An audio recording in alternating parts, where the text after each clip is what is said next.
Manali, Himachal Pradesh flooded Wednesday after heavy rain.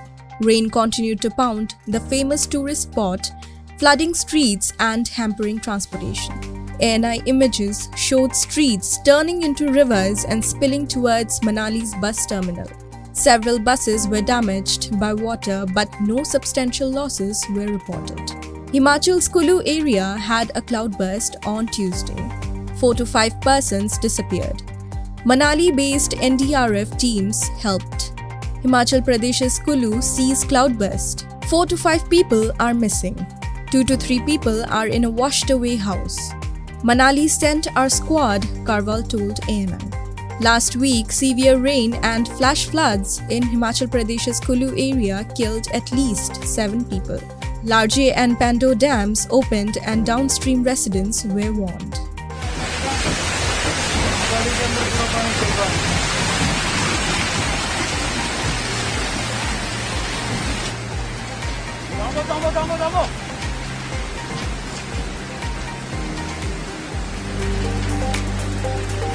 Indian Journo is now available on your App Store. Download the app now and get all the impactful news on the go. Subscribe Indian Journo to stay updated with the latest news.